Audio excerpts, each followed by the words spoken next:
Hello and welcome to 7 days exam strategy class from Global Guru Classes. जहाँ पे हमने बात करी थी कि 7 डेज में अपने हाफ ईयरली एग्जाम्स आप कैसे क्लियर कर सकते हैं। उसका आज लेक्चर 2 है।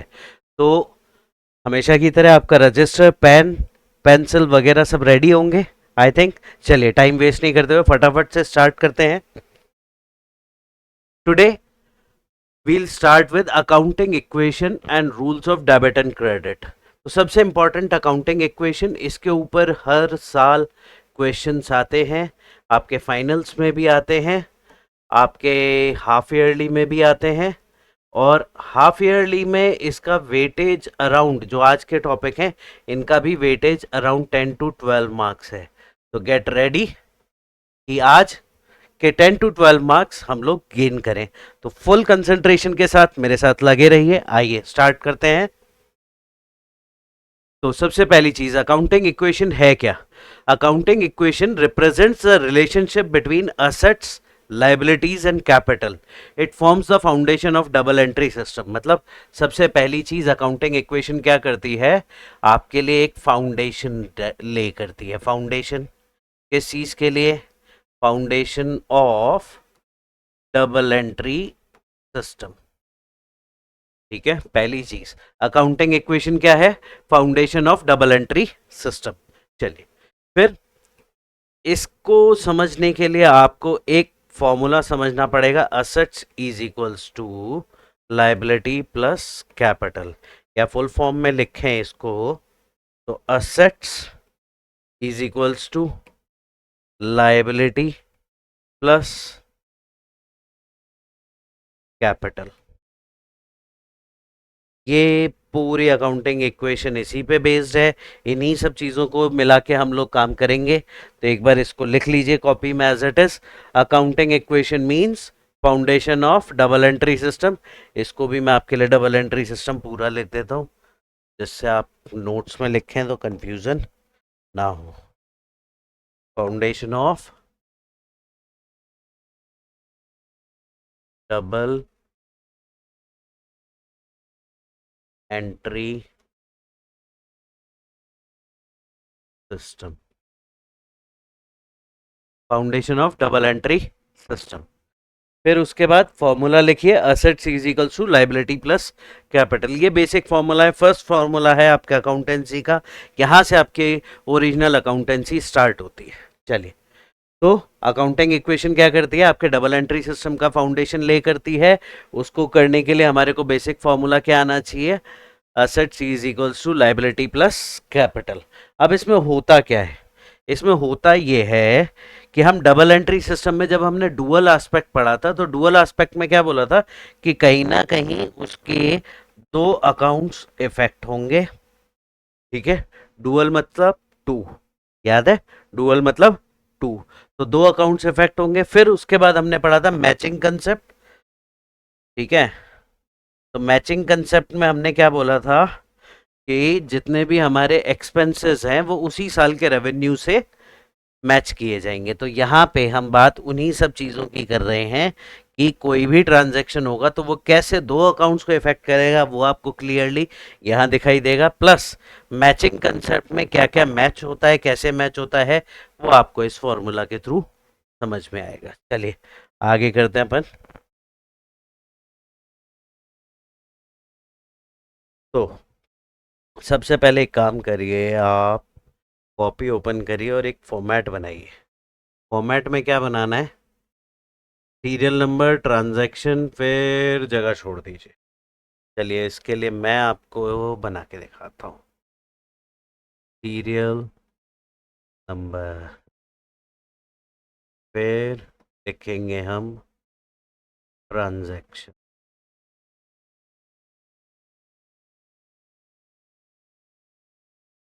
ज़्यादातर बुक्स में आपको कुछ इस तरीके से मिलेगा। असेट्स फिर is equals to liability plus capital. ठीक है, ये एक आप फॉर्मेट बना लीजिए फटाफट। आज काम आएंगे आपके पेंसिल, स्केल, रजिस्टर, ठीक है। अब होगा क्या, सीरियल नंबर में आएगा 1, ट्रांजैक्शन में आएगा स्टार्टेड बिजनेस विद कैश, सबसे पहली चीज। तो ट्रांजैक्शन में आप क्वेश्चन में दिया होगा स्टार्टेड बिजनेस विद कैश ₹50,000, ठीक है।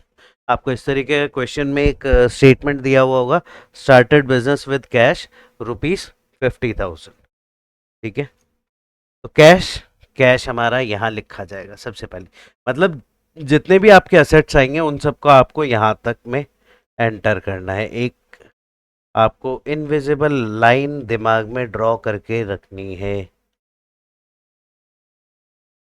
ठीक है। मतलब ये एक इनविजिबल लाइन आपको ड्रॉ करके दिमाग में रखनी है। अब जितने भी कैश, सॉरी, जितने भी आपके असेट आते जाएंगे वो असेट्स जो हैं वो आपको सब यहीं लिखने हैं। तो सबसे पहला असेट क्या आया हमारे पास, कैश। कितना आया सर, 50,000। अच्छा, जब बिजनेस स्टार्ट करते हैं ओनर जो पैसा लेकर आता है उसको हम क्या बोलते हैं, yes, capital, it's called capital. तो आपके पास कैश हो गया 50,000, आपके पास कैपिटल हो गई 50,000।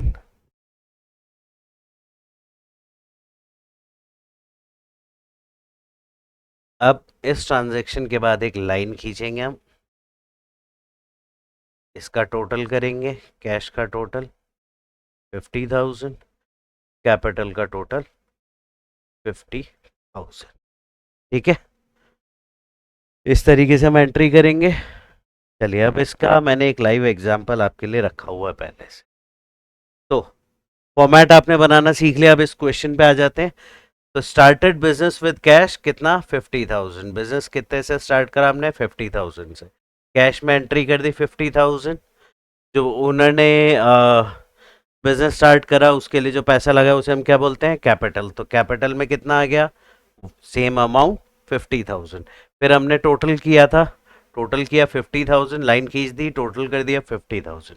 फिर सेकंड ट्रांजैक्शन है पेड इनटू बैंक ₹10,000। जरा ध्यान से समझिएगा, पेड इनटू बैंक ₹10,000 मतलब मेरे पास कुछ कैश था उसको ले जाके मैंने बैंक में डिपॉजिट कर दिया। तो जो मेरे पास कैश था वो मैंने निकाला 10,000। कैश कितना था मेरे पास, 50,000। अब मैंने उसमें से निकाले कितने, 10,000। करा क्या, उसको बैंक में डिपॉजिट कराया। क्या यहाँ कोई लाइबिलिटी क्रिएट हुई, क्या यहाँ कैपिटल किसी तरीके से इफेक्ट हुई, नहीं हुई।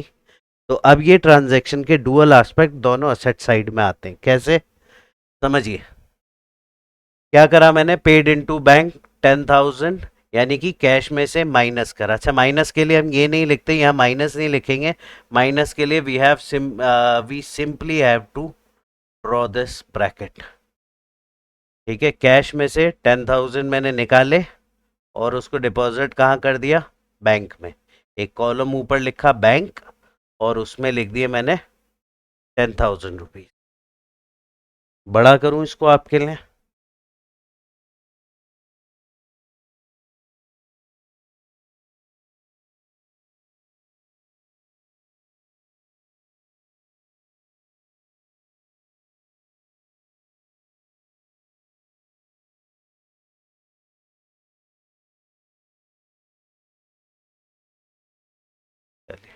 Now is it visible Isha, great.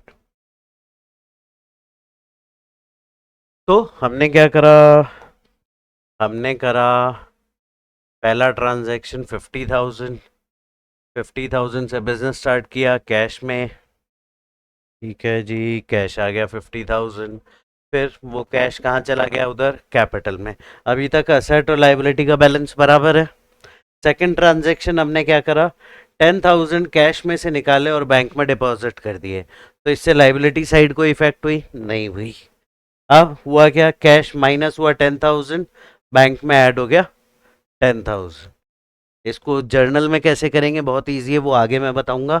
अब लाइन खींचिए उसके बाद एक पूरी, और फिर लिखिए 50,000 था, ब्रैकेट का मतलब माइनस, तो 50,000 में से 10,000 चला गया, टोटल कितना हो गया आपका 40,000। नया एक हेडिंग जुड़ गया आपके पास, बैंक। बैंक में बैलेंस कितना आपका, जो हमने अभी डिपॉजिट किया 10,000, तो 10,000 इज योर बैलेंस, ये यहाँ आ गया। अब हम इसको हैंड टू हैंड चेक करते हुए चल सकते हैं। हैंड टू हैंड चेक करने के लिए मुझे क्या करना है, कैश प्लस बैंक कितना हो गया 40,000 प्लस 10,000 50,000, और लाइबिलिटी साइड में कोई इफेक्ट नहीं हुआ, कैपिटल एज इट इज हमारी 50,000, यानी कि एसेट और लाइबिलिटी दोनों बैलेंस चल रही है। चलिए थर्ड ट्रांजेक्शन क्या कहता है, purchased goods for cash ₹20,000 and credit 30,000। दो बातें हुई हैं यहाँ, हमने गुड्स खरीदे कैश में 20,000, क्रेडिट में 30,000, तो अब इसमें गुड्स भी इफेक्ट हो रहा है, कैश भी इफेक्ट हो रहा है, और लाइबिलिटी भी क्रिएट हो रही है, तीन चीजें हो रही हैं। तो सबसे पहले अकाउंटिंग को सॉल्व करने का एक सबसे बेसिक बेसिक बेसिक फैक्टर है, उसको आज ध्यान में रखिएगा। आगे हम इस बात को हमेशा दोहराते चलेंगे, मगर अगर आप इस सिस्टम जो मैं बताने जा रहा हूं उसको फॉलो करेंगे तो आपके लिए बहुत इजी रहेगा, सारी अकाउंटिंग को इजीली मैनेज कर पाएंगे। तो इसमें ट्रांजैक्शन की सबसे पहली लाइन क्या है, परचेज गुड्स फॉर कैश ₹20,000, बस यहीं तक पढ़ना है। जो पहला कॉमा, फुल स्टॉप, एंड कोई भी चीज अगर आ जाती है तो आपको वहीं तक रुकना है, वहीं तक की चीज को पहले सॉल्व करना है, उसके बाद सेम ट्रांजैक्शन के अगले पार्ट पे बाद में चलेंगे। तो सबसे पहला पार्ट क्या है, परचेज गुड्स फॉर कैश ₹20,000। तो सर कैश से गुड्स परचेज करे तो क्या हुआ, कैश चला गया आपका, ब्रैकेट बन गया इसके लिए, कितने का कैश चला गया 20,000 का, ठीक है जी। अब हमने गुड्स परचेज करे तो उसको हम क्या लिखेंगे, या तो गुड्स लिख दीजिए अगर किसी को याद नहीं रहता तो, अदरवाइज जो भी आपके पास मटेरियल है वो क्या कहलाता है, स्टॉक आपका, या इन्वेंट्री कहलाती है। क्या क्या कहला सकता है ये, स्टॉक कहलाया जा सकता है या इन्वेंट्री कहलाई जा सकती है। तीन वर्ड्स में से कोई भी एक वर्ड आप यूज कर सकते हैं। क्या यूज कर सकते हैं, गुड्स, स्टॉक या इन्वेंट्री, तीनों का मतलब एक ही होता है। चलिए तो अब कितने का हमने कैश में खरीद लिया 20,000, पहला पार्ट क्लियर, कैश में से 20,000 माइनस हो गया, गुड्स में 20,000 ऐड हो गया, दोनों तरफ से मैच हो गया। फिर सेकंड पार्ट पे आ जाइए, सेकंड पार्ट क्या कह रहा है, एंड क्रेडिट ₹30,000, यानी कि गुड्स कैश में परचेज किए 20,000, उसकी एंट्री हमने कर दी, 30,000 हमने करे क्रेडिट पे। तो सबसे पहली चीज गुड्स में ऐड कर देंगे, कितने के गुड्स 30,000।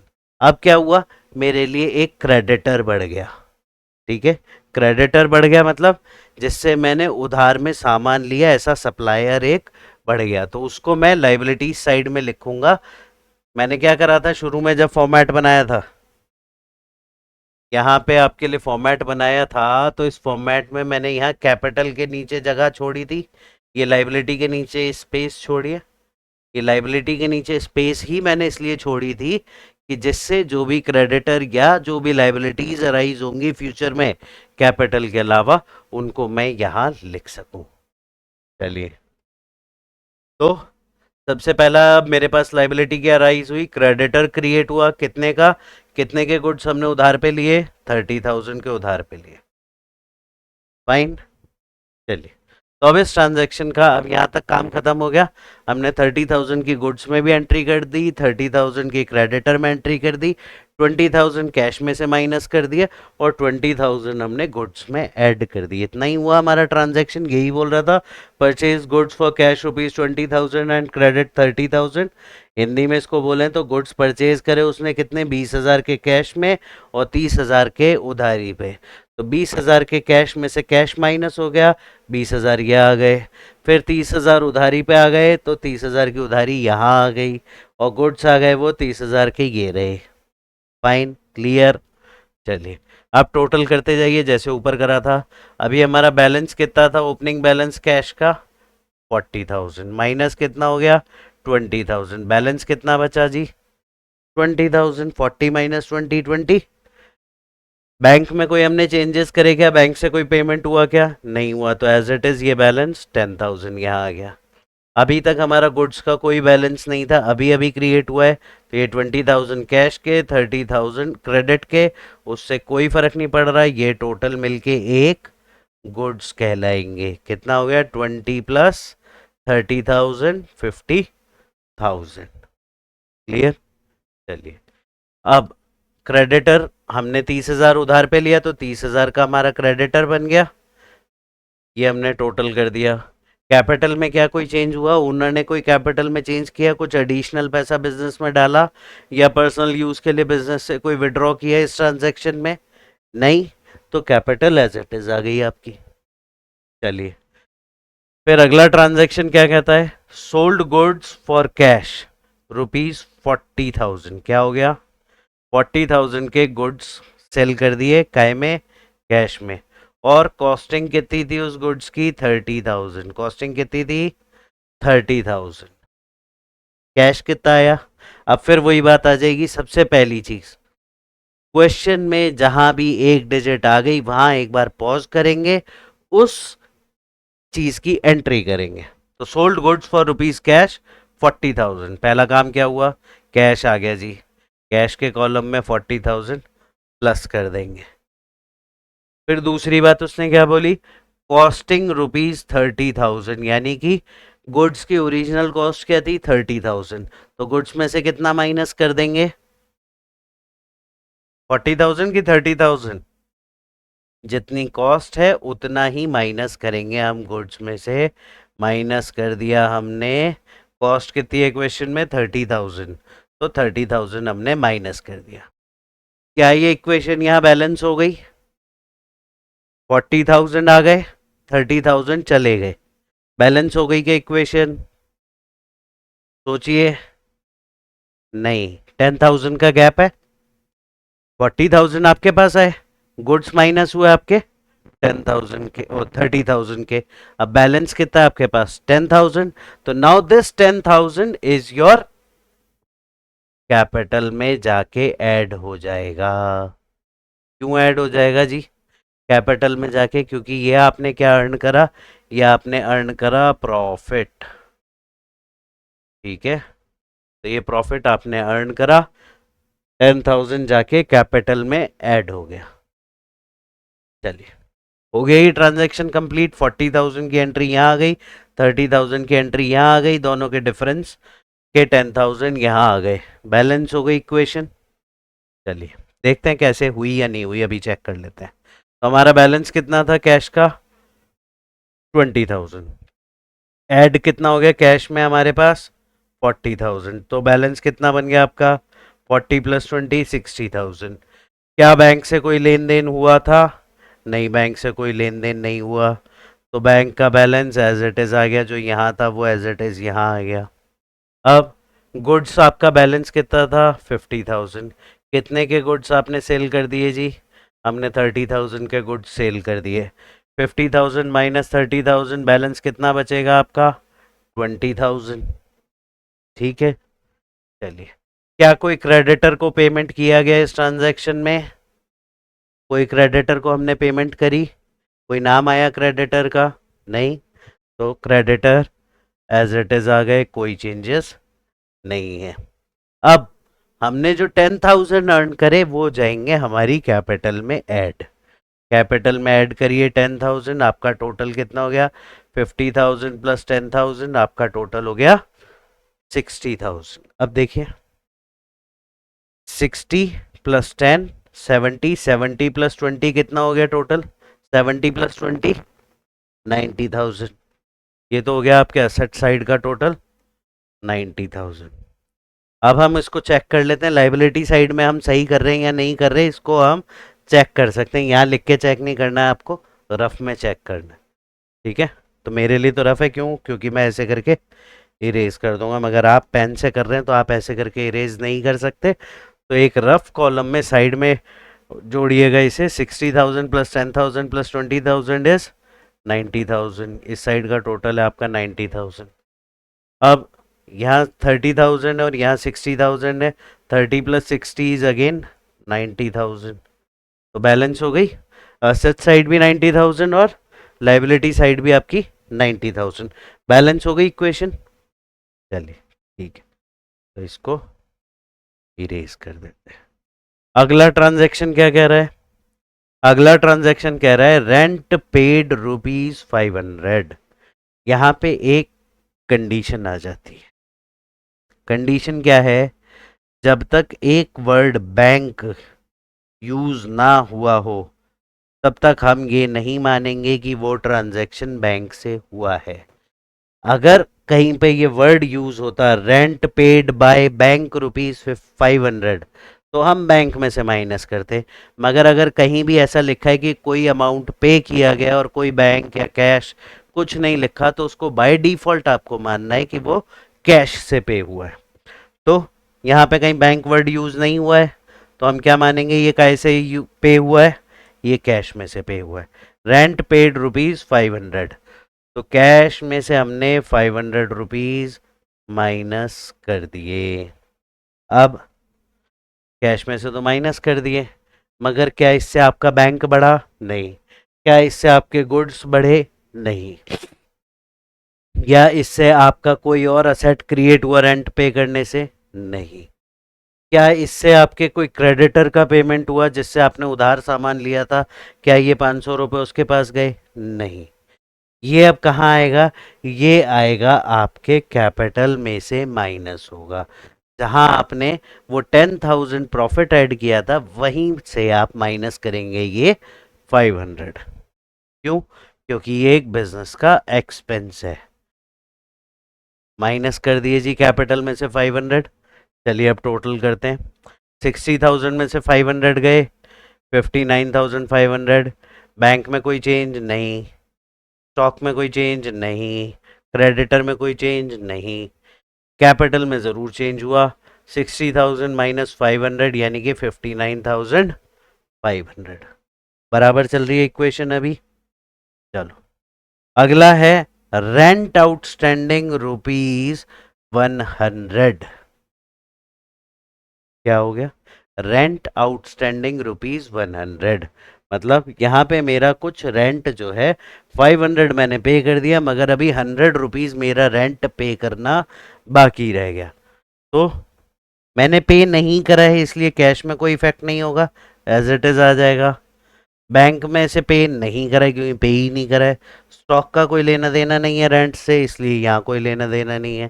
क्या कोई क्रेडिटर को पेमेंट हुआ क्या साहब? नहीं हुआ, कोई लेना देना नहीं है। अब एक नई लाइबिलिटी क्रिएट हो जाएगी, ऊपर लिखेंगे आउटस्टैंडिंग रेंट। क्या लिखेंगे? आउटस्टैंडिंग रेंट, बकाया। आउटस्टैंडिंग का मतलब बकाया, आउटस्टैंडिंग का मतलब बकाया। बकाया रेंट कितना है आपका? अभी हमने देखा था रेंट आउटस्टैंडिंग ₹100। एक नई हेडिंग बनाई, प्लस लिखा क्रेडिटर के पास में, ऊपर एक नई हेडिंग बनाई आउटस्टैंडिंग रेंट, और यहाँ ट्रांजैक्शन में लिख दिया हमने ₹100। चलिए अब इस ₹100 की एसेट साइड में कोई एंट्री नहीं हुई मगर लाइबिलिटी बढ़ गई मेरी ₹100 की, डिसबैलेंस हो गई मेरी इक्वेशन। अब इसको बैलेंस करने के लिए मैं क्या करूंगा? कैपिटल में से माइनस करूंगा ₹100 और उसमें लिख दूंगा ड्रॉइंग्स या आउटस्टैंडिंग रेंट। ठीक है, तो अब मैं क्या कर दूंगा? आउटस्टैंडिंग रेंट मैंने लिख दिया, ₹100 ऐड हो गई एक लाइबिलिटी, कैपिटल ऐड हो गई मेरी, कैपिटल में से माइनस हो गए ₹100 जो मेरे आउटस्टैंडिंग है। वो आज नहीं दूंगा, आगे दूंगा, मगर कभी भी दूंगा तो वो मेरी कैपिटल को कम करेंगे, मेरे प्रॉफिट को कम करेंगे ना। एक्सपेंसेस कहाँ से मैनेज करते हैं हम लोग? प्रॉफिट में से ही मैनेज करते हैं। तो अगर प्रॉफिट जहाँ लिख रहा हूँ कैपिटल में, तो वहीं से ही मैं एक्सपेंसेस को भी लेस करूँगा। चलिए उसके बाद अगला ट्रांजैक्शन क्या कहता है? अच्छा सॉरी, टोटल कर ले। टोटल कर लेते हैं तो कैश का total as it is, bank का total as it is, stock का total as it is, creditor का टोटल एज इट इज। एक नया बैलेंस क्या जुड़ गया हमारा? Outstanding rent. माइनस काय में से हो गया, कैपिटल में से। कैपिटल कितना था, 59,500 माइनस 100 रुपीज़। अब कैपिटल कितनी बन गई, 59,400। आप इसका टोटल करिएगा, टोटल करेंगे तो वापस वहीं पहुंच जाएंगे। चलो अब 1 मिनट, अगले ट्रांजैक्शन के लिए तुम्हारे को ये सारी चीज़ें मुझे क्लियर कर दें।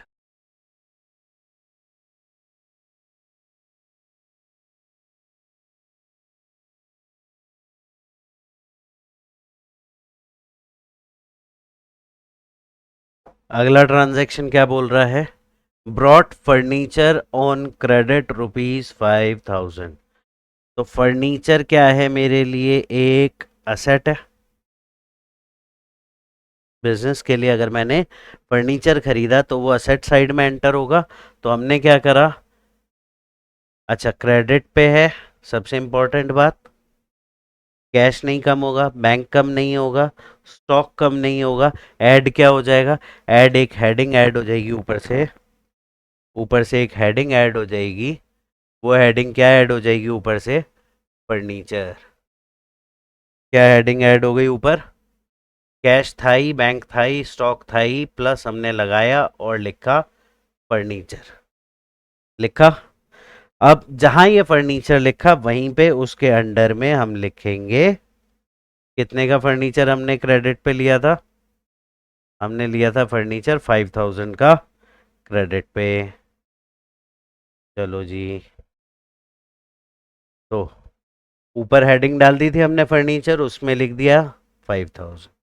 दूसरी बात क्या है, ये आया था हमारा क्रेडिट पे, तो क्रेडिट में कहाँ जाएगा, लाइबिलिटीज में। जो क्रेडिटर थे उसमें एक और क्रेडिटर ऐड हो जाएगा। पहले क्रेडिटर थे आपके 30,000, अब इसमें ऐड हो गया, प्लस हो गया ₹5,000। ठीक है, अब रेंट पे कोई लेना देना नहीं है क्योंकि उधार पे लिया है, तो कैपिटल से भी कोई लेना देना नहीं है, क्लियर लिखा हुआ है। चलिए टोटल कर लेते हैं, टोटल कर लेते हैं तो हमारा ये आएगा 59,500 एज इट इज़, क्योंकि कैश से कुछ नहीं गया, हमारे बैंक से कुछ नहीं गया, हमारे स्टॉक से कुछ नहीं गया, बस एक नया हेडिंग ऐड हो गया फर्नीचर, उसके 5,000 आ गए।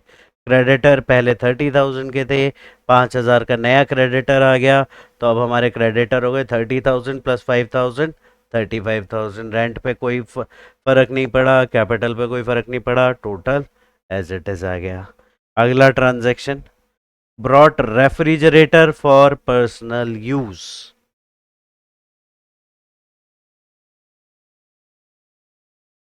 ये ट्रांजैक्शन आएगा बिजनेस में, कहीं नोट होगा for personal use, yes.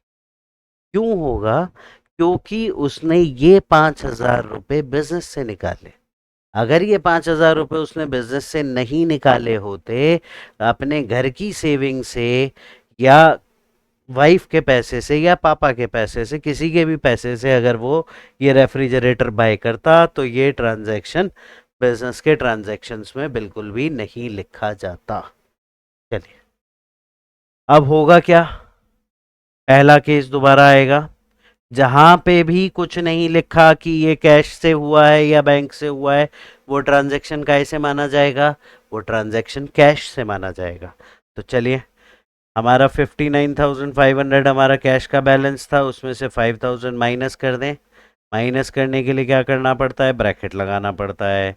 Minus का साइन नहीं यूज़ करते हैं कभी भी अकाउंटेंसी में, हमेशा माइनस शो करने के लिए आपको एक ब्रैकेट बनाना है। ब्रैकेट बनाते ही ऑटोमेटिकली ये माना जाता है कि ये माइनस टर्म है। चलिए, जब हमने कैश में से पैसे दे दिए तो बैंक का कोई लेना देना नहीं, स्टॉक का कोई लेना देना नहीं, ठीक है, आपके इसका क्या बोलते हैं, फर्नीचर का कोई लेना देना नहीं। अब ये रेफ्रिजरेटर यहाँ पे ऐड करके 5,000 लिखने हैं क्या मुझे, लिख सकते हैं ना। फर्नीचर खरीदा था 5,000 का, तो ऊपर लिखा था प्लस फर्नीचर 5,000, मगर यहाँ हमने खरीदा एक रेफ्रिजरेटर। अब वो रेफ्रिजरेटर मैं यहाँ प्लस करके लिख सकता हूँ, मगर नहीं लिखूंगा। क्यों नहीं लिखूंगा, क्योंकि यहाँ एक शब्द दिया है पर्सनल यूज, यानी कि ये बिजनेस से 5,000 रुपये निकालेगा, एक रेफ्रिजरेटर खरीदेगा और उसको उठा के अपने घर पे ले जाएगा, उसका बिजनेस से कोई लेना देना नहीं है। तो उसने कम क्या हुआ, हमारा 5,000 कम हो गया। ये बिजनेस का असेट नहीं है, इसलिए यहाँ कुछ भी नहीं होगा। अच्छा, क्रेडिटर है नहीं, हमने कैश में से दिया है, तो क्रेडिटर से भी कुछ नहीं होगा। आउटस्टैंडिंग रेंट का भी कोई लेना देना नहीं है।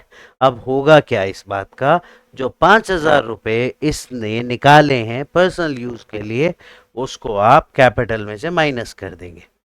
कैपिटल में से -5,000, नीचे लिखेंगे ड्रॉइंग्स। क्या लिखेंगे, ड्रॉइंग्स। जो भी पैसा या गुड्स ओनर अपने पर्सनल यूज के लिए लेके जाता है बिजनेस से, वो हमेशा क्या कहलाता है, ड्रॉइंग्स। चलिए, तो अब हम इक्वेशन को बैलेंस करते हैं। 59,500 माइनस 5,000, 54,500। बैंक बैलेंस ऐसे ही, स्टॉक ऐसे ही, फर्नीचर ऐसे ही, क्रेडिटर ऐसे ही, आउटस्टैंडिंग रेंट ऐसे ही। अब दूसरा चेंज क्या हुआ, कैपिटल में से 5,000 माइनस हो गए। 59,400 माइनस 5,000 इज योर बैलेंस 54,500। चलो अगले ट्रांजैक्शन पे आ जाए। यहाँ तक सबको सब कुछ क्लियर है? Yes, yes, yes, yes, okay, great great great. चलिए, तो अगला ट्रांजैक्शन क्या है, परचेज मोटरसाइकिल फॉर कैश। अब यहाँ पे क्लियरली इन्होंने लिख दिया है कि किससे परचेज किया गया है साहब, कैश से परचेज की गई है। कितने की परचेज की गई है, 20,000 की। तो हमने क्या करा, कैश में से माइनस, माइनस के लिए हमें क्या करना पड़ता है, ब्रैकेट बनाना पड़ता है, -20,000 बैलेंस में। चलिए, अब ऊपर देखेंगे जहाँ पे हमने फर्नीचर प्लस करा था, क्योंकि ये इसने पर्सनल यूज नहीं लिखा है, तो ये माना जाएगा कि ये मोटरसाइकिल जो है बिजनेस के लिए यूज होने वाली है। ठीक है, तो बिजनेस के लिए यूज होने वाली है, यानी कि ये बिजनेस का एक असेट क्रिएट हो गया। अब इसको कैसे दिखाएंगे वो मैं एक बार आपको दिखाता हूँ। ऊपर हमने इसको दिखाया कैसे, कैश, बैंक, स्टॉक, फर्नीचर, यहाँ तक हमने लिख दिया था।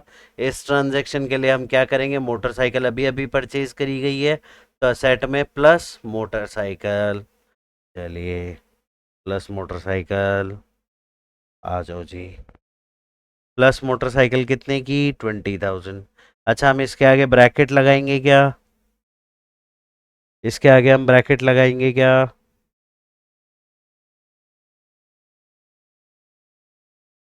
हम्म,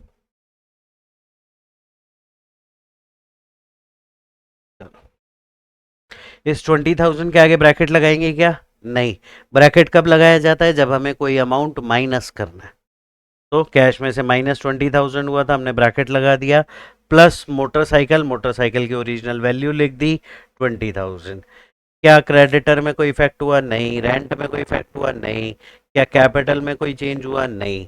कैपिटल में ये चेंज कब हो जाता, अगर ये मोटरसाइकिल भी पर्सनल यूज के लिए लेता, तो ये 20,000 यहाँ प्लस में नहीं आके यहाँ माइनस में आ जाते। चलिए, तो अब आप इसका टोटल करें। 54,500 माइनस 20,000, 34,500। बैंक में कोई चेंज नहीं हुआ, एज इट इज आएगा। स्टॉक में कोई चेंज नहीं हुआ, एज इट इज आएगा। मोटरसाइकिल एक नया असेट क्रिएट हो गया, वो बैलेंस आ जाएगा। क्रेडिटर में कोई चेंज नहीं है, रेंट आउटस्टैंडिंग में कोई चेंज नहीं है, और आपकी कैपिटल में कोई चेंज नहीं है। अब आपको समझाने के लिए कि क्या हमने सही करा या नहीं करा, इसको हम एक बार चेक कर लेते हैं। चेक करते हैं।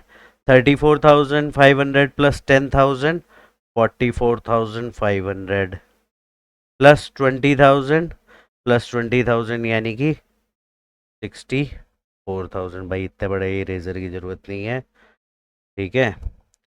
34 प्लस 10 44, 44 प्लस 10 64, 64 प्लस 10 69,500 प्लस 20,000 यानी कि 89,500। कितना हो गया हमारा बैलेंस, 89,500। 89,500 असेट साइड का टोटल हो गया। अब आ जाओ लाइबिलिटी साइड में चेक कर लेते हैं। लाइबिलिटी साइड में है 35,000, कुछ भाई मेरी तरह भी हो सकते हैं, टोटल करने में दिक्कत आती है, तो ऐसा लिख के आप टोटल कर सकते हैं। यहाँ पे 54,400, 54,400। चलो, 0 + 0 0, 0 + 0 0, 1 और 4 5, 5 और 4 9, 3 और 8 89,500। लाइबिलिटी साइड का टोटल कितना है? 89,500। असेट साइड का टोटल कितना आया था? 89,500। दोनों मैच हो गए, दोनों इक्वल हैं, यानी कि बल्ले बल्ले हमने अकाउंटिंग इक्वेशन कर ली। कम से कम 4 से 5 मार्क्स का एक क्वेश्चन हमारा रेडी हो गया है। थ्योरी समझ लिया, अकाउंटिंग इक्वेशन क्या है, फाउंडेशन है किस चीज़ के लिए? आपके डबल एंट्री सिस्टम के लिए। फॉर्मूला क्या है, ये यूज होता है अकाउंटिंग इक्वेशन में, assets is equals to liabilities plus capital. ये हमने थ्योरी कंप्लीट कर ली, ये हमने प्रैक्टिकल कंप्लीट कर लिया। ठीक है, समझ में आया अकाउंटिंग इक्वेशन? ग्रेट। चलिए आगे चलते हैं। अब ये क्या कह रहा है? अकाउंटिंग इक्वेशन की डेफिनेशन हो गई, एग्जाम्पल हो गए, क्वेश्चन हो गया। अब एक इम्पॉर्टेंट चीज आ जाती है। यहां तक आपने ध्यान से सुना, अब इसको डबल ध्यान से सुनिएगा जो हम आगे करने जा रहे हैं। आगे करने जा रहे हैं गोल्डन रूल्स ऑफ अकाउंटिंग। इसको इतना छोटा नहीं लिखा जाएगा, वो बहुत बड़ा बड़ा डबल डबल बोल्ड में लिखा जाएगा। डबल बोल्ड में लिखा जाएगा, ये लिखा जाएगा ऐसे, कुछ ऐसा सही आप अपनी कॉपी में लिख लीजिए। गोल्डन रूल्स, ठीक है, हेडिंग डालिए गोल्डन रूल्स। अलग से फ्रेश पेज पे ये हेडिंग डालिए गोल्डन रूल्स, बहुत ज़रूरी है। फिर उसके बाद आप लिखिए 3 चीज़ें। पहला लिखिए पर्सनल, फिर लिखिए रियल, फिर लिखिए nominal.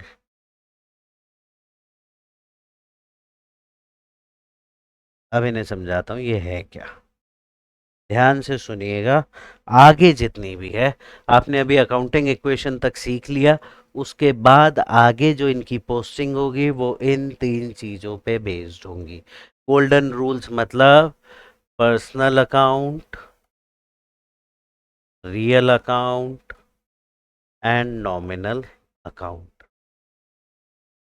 Personal account, real account, nominal account. ठीक है भाई, सॉरी, ये बहुत इम्पोर्टेंट, ये बहुत इम्पोर्टेंट चीज़ है। इसको ध्यान से सुनिएगा, समझिएगा क्या कहना चाह रहे हैं कवि यहाँ पे। कवि यहाँ पे ये कहना चाह रहे हैं कि गोल्डन रूल जो है जिससे आप आगे बेस्ड पूरी अकाउंटेंसी करेंगे, वहां पे 3 तरीके के अकाउंट होते हैं। पहला होता है पर्सनल, दूसरा होता है रियल, तीसरा होता है नॉमिनल। अब समझिए, पर्सनल मतलब जहां भी कोई नाम आ जाए, राम, श्याम, मोहन, अली, ठीक है, क्रिस्टीना, जॉन, जहां भी कोई नाम आ गया वो सारे अकाउंट्स पर्सनल अकाउंट कहलाते हैं जी। राम, श्याम, मोहन, क्रिस्टीना, जॉन और ये है अली। ठीक है, ऐसा कोई भी नाम आ जाए, कोई भी नाम अगर आ जाए तो वो नाम क्या कहलाते हैं? आपके पर्सनल अकाउंट कहलाते हैं। इसका रूल क्या है? डेबिट, एक काम करो, पहले मैं अकाउंट समझाता हूँ फिर बाद में इनके रूल्स। तो अकाउंट क्या हो गया? पर्सनल अकाउंट कौन कौन से हो गए? जहां भी कोई नाम आ जाता है वो सारे अकाउंट क्या कहलाते हैं? पर्सनल अकाउंट कहलाते हैं। इनका ट्रीटमेंट, जिसमें भी जिस ट्रांजैक्शन में नाम आ गया वो ट्रांजैक्शन में अकाउंट सारे पर्सनल के हिसाब से डील किए जाएंगे। फिर रियल में आ जाते हैं मेजरली आपके असेट्स। चलो भाई जल्दी जल्दी असेट का नाम बताते जाओ। Great, building. चलो, सबसे पहली हो गई आपकी बिल्डिंग। फिर अभी हमने क्वेश्चन में, पिछले क्वेश्चन में कुछ देखा था। Yes, motorcycle.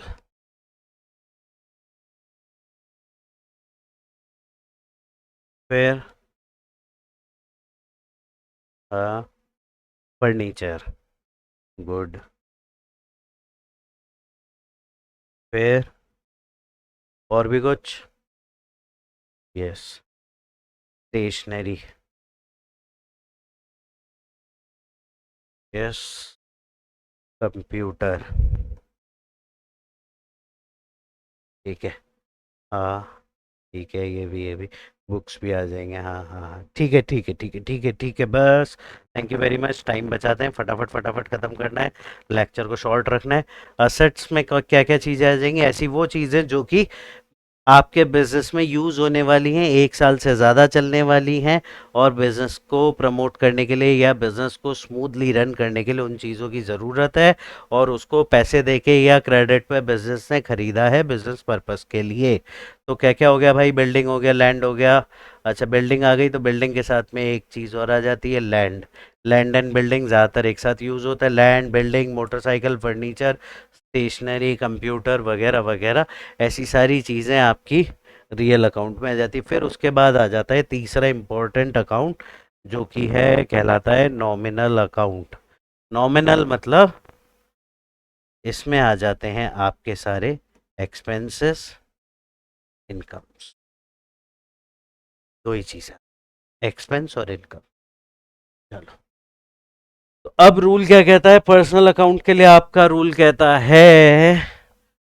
कहता है सर, पर्सनल अकाउंट के लिए थोड़ा सा बारीक लिखेंगे, debit the receiver, credit the giver. ठीक है? कोई भी आदमी जो पैसा रिसीव कर रहा है, या कोई अमाउंट रिसीव कर रहा है, या कोई चीज रिसीव कर रहा है, अगर नाम दिया हुआ है तो उसको लिखा जाएगा डेबिट में। और अगर वो हमें दे रहा है, एक एंटिटी तो हम बिजनेस हो गए, दूसरी एंटिटी क्या है? या तो वो रिसीवर होगा या वो गिवर होगा। इसको आगे समझाता हूँ, पहले इसको याद करिए। Debit the receiver, credit the giver. Debit the receiver, credit the giver किसका है? पर्सनल। मेरे साथ साथ बोलिए, personal account, debit the receiver, credit the giver. Personal account, debit the receiver, credit the giver. ठीक है? अब उसके बाद आपका रियल अकाउंट क्या कह रहा है?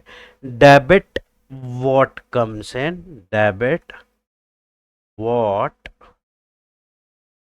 Comes in, credit what goes out. Asset जो मेरे यहाँ आ रहा है या जो मैं परचेज कर रहा हूँ, debit what comes in. Purchased computer, computer account debit. Debit कैसे किया जाएगा? जो चीज़ परचेज करी गई, debit. What comes in, credit what goes out. Generally goes out में क्या होता है? सबसे ज़्यादा गोज आउट होता है हमारी सेल्स। सेल्स मतलब गुड्स। ठीक है? तो क्रेडिट गुड्स को किया जाएगा, या ऐसी कोई चीज़ जो मेरे बिजनेस से बाहर जा रही है, वो रियल अकाउंट में आके क्रेडिट की जाएगी। तो इसका फॉर्मूला क्या कहता है?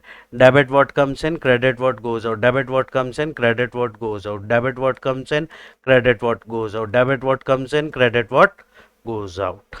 ठीक है sir.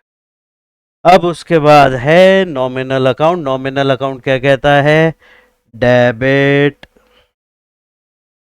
All expenses, credit all incomes and gains. जो भी इनकम या गेन हो रही है आप उसको क्रेडिट करेंगे, और डेबिट किसे करेंगे? डेबिट उसे करेंगे जो भी आपके एक्सपेंसेस हो। पेड सैलरी इन कैश, तो सैलरी क्या है? एक्सपेंस।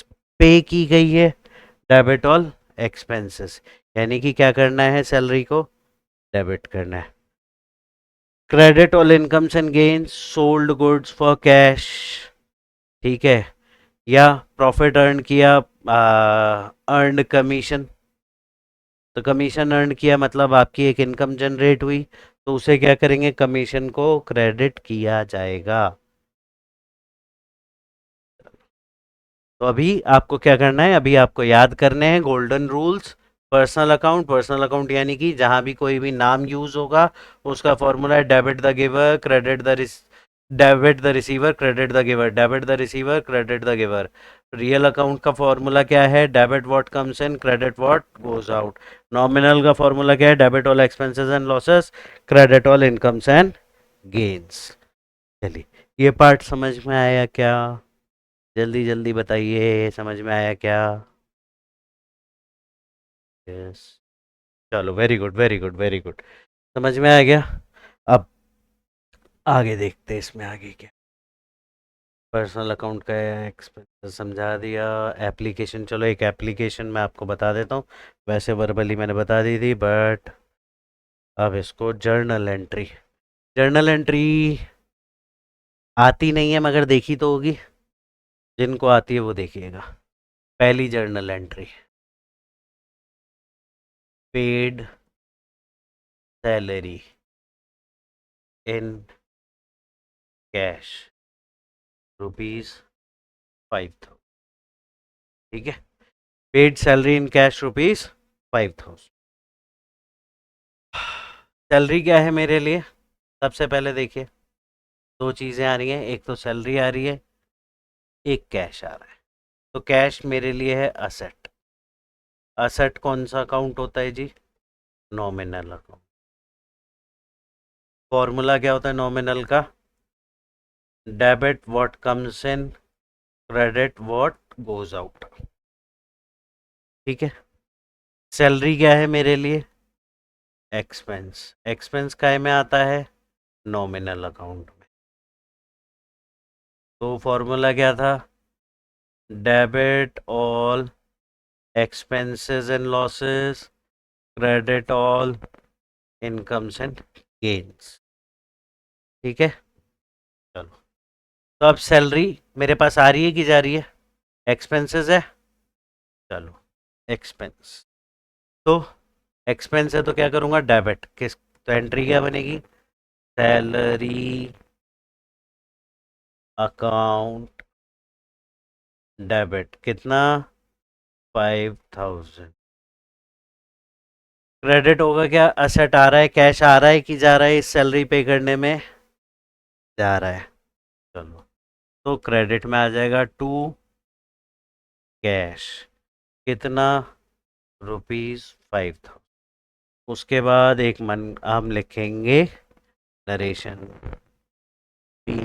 फॉर टू, या सीधा लिख सकते हैं पेड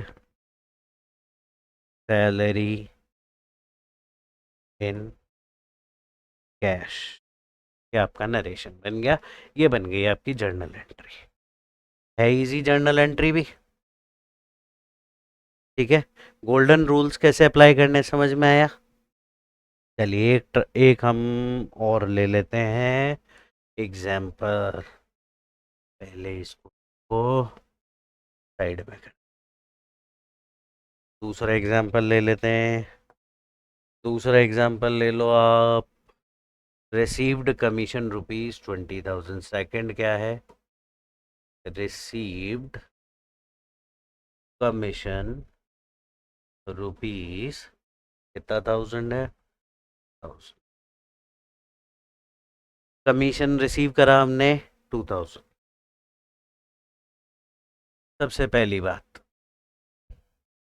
कमीशन ये हमारे लिए इनकम है कि एक्सपेंस है? पहले तो ये बताइए, कमीशन मिला मेरे लिए इनकम है या एक्सपेंस है? मिला इज इनकम, वेरी गुड। जो हमें मिला वो हमारा इनकम है, यानी कि एक्सपेंस नहीं है। अच्छा, इनकम और एक्सपेंसेस को हम कौन से अकाउंट के बेस पे लिखते हैं? नॉमिनल के बेस पे। नॉमिनल का रूल क्या है? Debit all expenses and losses, credit all incomes and gains। ठीक है जी। तो कमीशन आया यानी कि इनकम हुई, तो कमीशन को हम पहले क्या लिख दें जी? To commission. लिख दिया। कितने का है? 2000। अब कमीशन आया, फिर वो रूल पे आ जाओ जी। अकाउंटिंग इक्वेशन के टाइम पे बताया था कि अगर कहीं कोई चीज़ नहीं लिखी कि कैश है कि बैंक है, तो हम क्या मानेंगे उसे? कैश। कमीशन आया तो किसी फॉर्म में तो आया होगा ना? ठीक है, कैश आया होगा या बैंक में आया होगा, दो ही तरीके से पैसा आ सकता है बिजनेस में। तो अब जो कमीशन आया 2000, वो कैसे आ गया? कैश में आ गया, क्योंकि यहाँ हमने लिखा नहीं है बैंक। तो कैश, कैश क्या है हमारे लिए? असेट। असेट कौन सी कैटेगरी में आता है? Real account. रियल अकाउंट का फॉर्मूला क्या है? Debit what comes in, credit what goes out. Simple सी बात। तो कैश मेरे पास आया या गया इसमें? कैश आया है, तो हम लिख देंगे कैश अकाउंट डेबिट। कितना आया? 2000। नरेशन लिख देंगे, कमीशन रिसीव्ड रुपीज 2000। सिंपल। बन गई आपकी जर्नल एंट्री। यूज हो गए आपके फॉर्मूलाज। कौन से? गोल्डन रूल्स यूज हो गए। गोल्डन रूल्स यूज करके किस तरीके से आपको जर्नल एंट्री बनानी है समझ में आया? Very good. चलिए, आज के लिए बस इतनी सी रामायण। अब फटाफट से स्क्रीनशॉट लीजिए क्वेश्चंस का। आज के आपके क्वेश्चंस हैं सिर्फ इतने से। पहला क्वेश्चन क्या? Define accounting equation. Accounting equation क्या है? अकाउंटिंग इक्वेशन फाउंडेशन लेकर दिए किस चीज़ के लिए? डबल एंट्री सिस्टम के लिए। होता क्या है यहाँ पे? हम ट्रांजैक्शंस को रिकॉर्ड करते हैं और कौन सा फॉर्मूला यूज़ करते हैं? Assets is equals to liabilities plus capital. State the golden rules for nominal account. कर ही देंगे, अभी करा हमने। Classify the following account. Rent कौन सा अकाउंट है, कैश कौन सा अकाउंट है, कैपिटल कौन सा अकाउंट है और राम कौन सा अकाउंट है, ये बता ही देंगे। Show the effect of the following transaction in accounting equation. तो क्या है? 5000 पहला, 5000 के गुड्स क्रेडिट पे परचेज किए गए। ठीक है, जल्दी से शॉर्ट क्वेश्चंस का स्क्रीनशॉट ले लीजिए। अब आ जाओ लॉन्ग क्वेश्चन पे। Explain the accounting equation with 5 example. Accounting equation के कोई भी 5 example. Purchase started business with cash, purchase goods, या ये वो सारी चीज़ें। ठीक है, ये रखे, इन्हीं को ही आप अकाउंटिंग इक्वेशन में डाल दीजिएगा। फिर right the rules of debit and credit for personal account, ये हो ही जाएगा। इसका भी स्क्रीनशॉट ले लीजिए, ये भी एक होमवर्क है। करिए करिए करिए, फटाफट फटाफट फटाफट। हो गया। फिर उसके बाद प्रैक्टिस करनी है आपको अकाउंटेंसी के चैप्टर 2 के इलस्ट्रेशन 1 से लेके 3। अकाउंटिंग इक्वेशन के शॉर्ट क्वेश्चंस अटेम्प्ट करने हैं 1 to 10, और जर्नल एंट्रीज बनानी है चैप्टर 3 के क्वेश्चंस में। ठीक है, इसमें आप पहले 5 क्वेश्चंस का जर्नल एंट्री बनाएंगे। फाइन। तो होमवर्क कितना हो गया? होमवर्क छोटे छोटे 3 होमवर्क हो गए। पहला है आपका शॉर्ट क्वेश्चंस, जहाँ पे डेफिनेशन देनी है, गोल्डन रूल बताने हैं, अकाउंट्स की वो बतानी है। जिसने नहीं लिया एक बार दोबारा स्क्रीनशॉट ले सकते हैं। शॉर्ट क्वेश्चंस स्क्रीनशॉट 1 2 3 4 5 हो गया। चलो, लॉन्ग क्वेश्चन स्क्रीनशॉट 1 2 3 4 5 हो गया। चलो, फिर ये आपके प्रैक्टिकल क्वेश्चंस के। ठीक है, चलिए, that's it, this is it from my side. बाकी हम चलते हैं आगे आपको मिलेंगे ग्लोबल गुरु क्लासेस की तरफ से 7 डेज का लेक्चर 2। इसको प्रैक्टिस करिएगा। आज फिर हमने 10 से 12 मार्क्स का करा है। डे 1 पे हमने 10 से 12 मार्क्स करे थे। किस किस ने होमवर्क वगैरह कंप्लीट कर लिया, जो मैंने क्वेश्चंस आपको दिए थे उनको सॉल्व करिएगा।